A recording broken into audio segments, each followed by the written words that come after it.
Il était une fois un vieil homme et une vieille femme dans une petite maison à l'orée de la forêt. Tout dans leur vie se disputait, une seule chose manquait, le vieil homme et la vieille femme n'avaient pas d'enfants.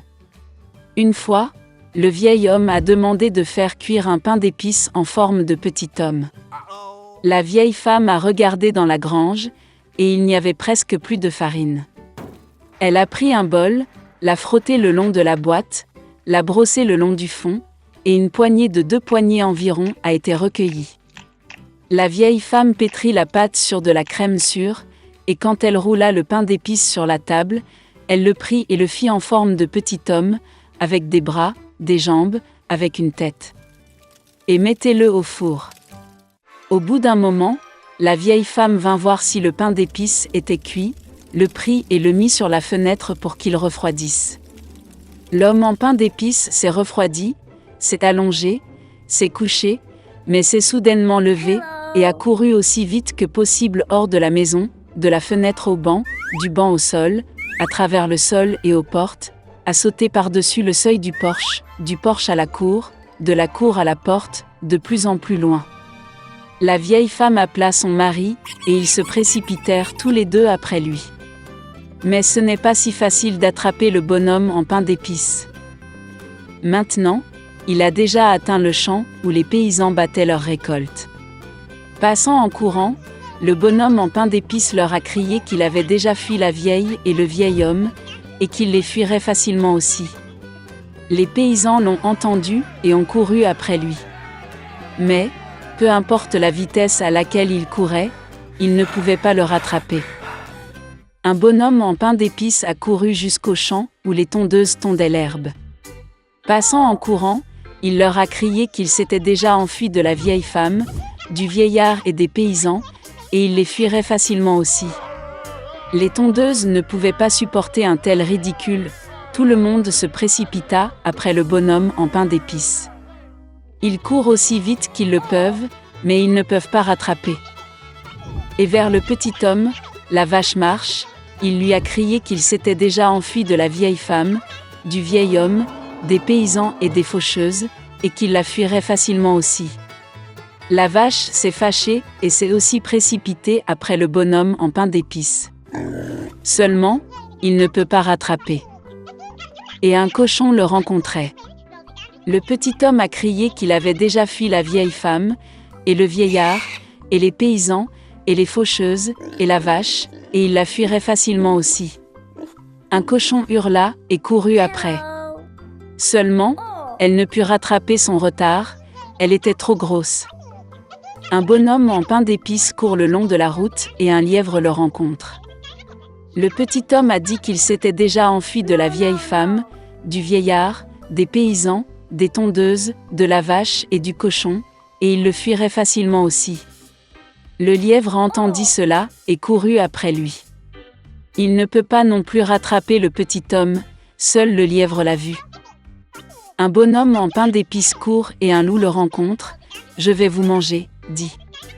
Et le petit homme lui répondit qu'il avait déjà fui la vieille femme, et le vieillard, et les paysans, et les faucheuses, et de la vache, et du cochon, et du lièvre, et il le fuirait facilement aussi. Le loup grogna et se précipita sur l'homme en pain d'épices, et il esquiva et courut aussi vite qu'il le put. Seul le loup l'a vu. Un bonhomme en pain d'épices court et un énorme ours le rencontre.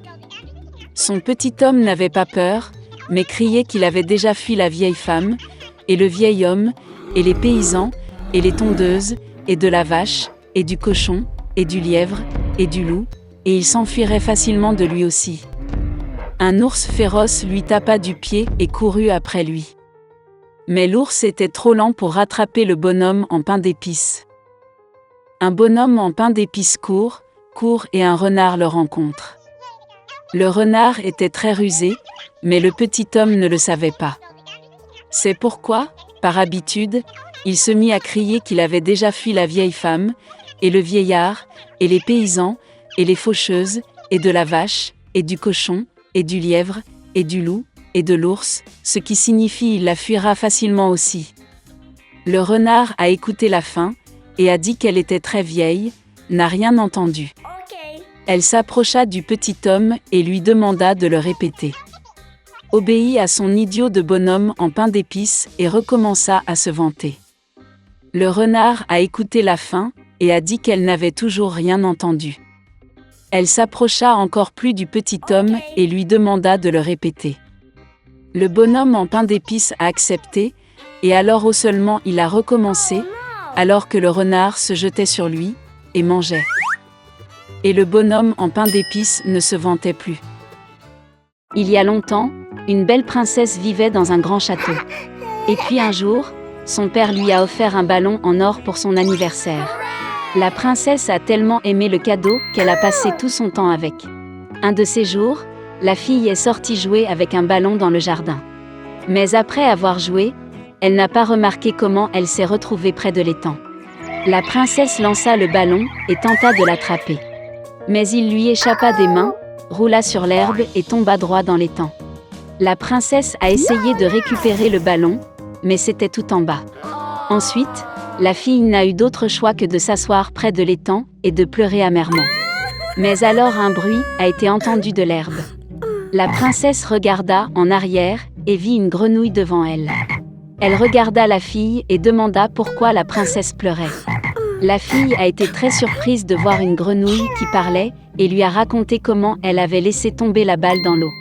La grenouille a écouté attentivement, a sauté autour de l'étang et a invité la fille à renvoyer le ballon. Mais en retour, elle a demandé à répondre à une demande, se lier d'amitié avec la grenouille et l'emmener au palais. Après une courte réflexion, la princesse accepta. Puis la grenouille a sauté dans l'eau et a disparu de la vue. Bientôt, elle est apparue avec un ballon d'or et l'a jeté à la princesse. Ayant reçu son cadeau, la princesse courut joyeusement au palais. Puis la grenouille rappela à la fille leur accord. Mais la princesse a juste ri et a dit qu'une telle grenouille laide ne pouvait pas vivre dans un palais. Ainsi, la fille a quitté la grenouille et est retournée au château. Dans la soirée, le roi, la reine et la princesse se sont réunis pour le dîner. Mais dès qu'ils ont commencé à manger, ils ont entendu un coup à la porte. Puis le majordome entra dans la pièce et annonça qu'une grenouille était assise sur le seuil. Elle demande la permission d'entrer et affirme avoir été invitée par la princesse. Le roi regarda sévèrement sa fille. Et la princesse lui a raconté tout ce qui s'est passé le matin au bord de l'étang. Le père y réfléchit, puis dit que si la princesse promettait quelque chose, elle devait tenir parole. Puis le roi ordonna au majordome de laisser entrer la grenouille. La porte s'ouvrit et une petite grenouille entra dans le château. En plusieurs bonds, elle se retrouva à table. La grenouille s'inclina alors devant le roi et le remercia de lui avoir permis d'entrer. Après cela, la grenouille a sauté dans l'assiette de la princesse. Le roi a ordonné qu'une soucoupe soit apportée à l'invité. Mais la grenouille l'a arrêté et a dit qu'il pouvait manger dans l'assiette de la princesse. La fille était furieuse de rage. Mais elle ne le montra pas, espérant qu'après le souper, la grenouille quitterait le palais. Cependant, lorsque la princesse se leva de la table, la grenouille la suivit. Et au bout d'un moment, l'invité a voulu dormir. La princesse lui a offert une chambre d'amis. Mais la grenouille a dit qu'elle voulait dormir dans le lit de la fille. Et la princesse, craignant de décevoir son père, accepta. Puis la grenouille sauta sur le lit du roi et posa sa tête sur l'oreiller moelleux. Et la princesse a dû s'allonger à côté d'elle. Dans la matinée, la grenouille a réveillé la fille et a dit qu'elle avait un dernier souhait, après quoi elle partirait définitivement. Et le cœur de la princesse était rempli d'espoir. La grenouille s'arrêta, regarda dans les yeux de la fille, puis demanda à embrasser ses lèvres de grenouille. La princesse sauta du lit dans une rage et refusa catégoriquement d'embrasser la méchante grenouille. Et l'invité, en entendant cela, pleura amèrement. Soudain, la princesse se sentit tellement désolée pour la pauvre grenouille qu'elle n'eut d'autre choix que de l'embrasser. Dès que la princesse fit cela, une lumière vive éclaira la pièce. Un instant plus tard, quand la lumière s'est éteinte, devant elle, il n'y avait plus une grenouille, mais un beau prince. Il a dit qu'une fois qu'une sorcière maléfique lui avait jeté une malédiction. Et pour briser le charme, il avait besoin de passer la journée avec la princesse et d'obtenir un baiser d'elle. La princesse étonnée était heureuse. Ils sont allés chez le roi ensemble, puis se sont mariés. Et ils vécurent heureux pour l'éternité. Et la princesse n'a plus jamais jugé les gens sur leur apparence.